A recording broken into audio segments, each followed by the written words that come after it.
Welcome back to Pet Talk. I'm here with Erin Doms from the Roanoke Valley SPCA, and it's your favorite day of the week, y'all. We're doing some pet talking today, and we have a really cute little dog.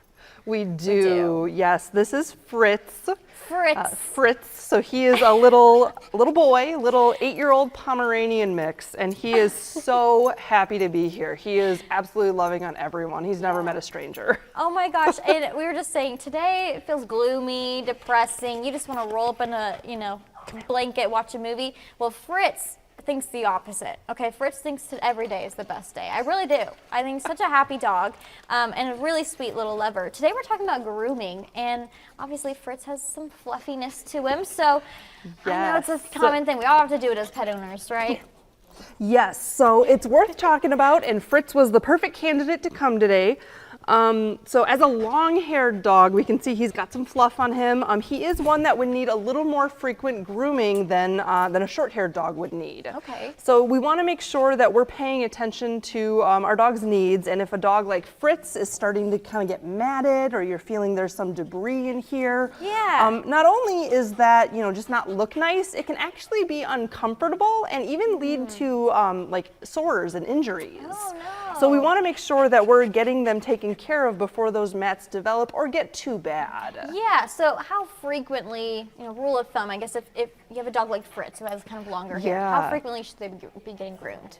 Yeah, so at home, for his at-home care, we always want to recommend for any dog should be getting brushed a couple times a week. Okay. For a dog like Fritz, I honestly think it'd be easier to just take 5 minutes when you're cuddling in the evening and brush him every day. Yeah. Because if those mats build up and then you're sitting there for half an hour, you're both going to be getting frustrated. It might be a little painful because you're pulling his hair. Right. So being able to do frequent short sessions is the best way to get your dog groomed regularly, and also make sure they're not getting to the point where they're afraid of the brush. Right, you want it to be a positive experience. Hey, we do this every night when we do our little daily cuddles. Here's the brush, you're used to it. It's only 5 minutes of your time. Exactly. Good. So yeah, how do you know, when's a good time to be groomed? Is it so when those mats show up, but also is it, can you tell any signs? Yeah, so another one would be, if your dog is starting to get a little stinky. Yeah.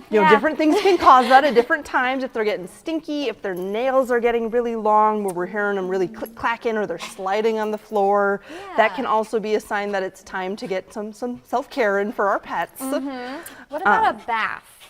That's a great question. So baths are good to have regular, but not frequently. Okay. Because you don't want to be like stripping their natural oils and causing them to have dry skin and dander. Okay. But we want to make sure that they are still getting them at regular intervals, or when they get really dirty. If my dog went out today and got all muddy, I'd probably give him a bath.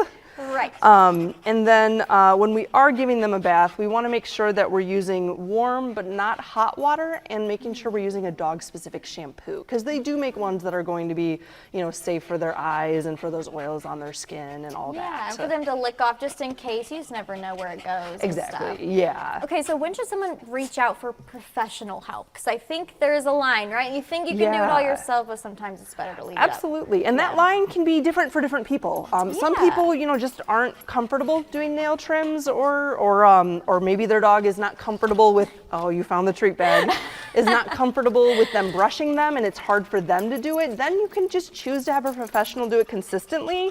Yeah. But especially if you are starting to see those mats, and you're not able to get them out, that's when you really want to go in before it turns into a medical situation. Yeah. And those professionals can also be great if you're still learning how. Like if I've never had a dog like Fritz, and I actually have not had a long-haired dog like him. Yeah. If I needed help learning what kind of brush is good for him, because there are several different kinds of brushes you can get that are great for curly-haired dogs versus long-haired versus short hair, and how often I should be brushing him, a professional groomer is going to be happy to give you some of those tips for maintenance between your visits as well. So you can answer all those questions when you have them popping up.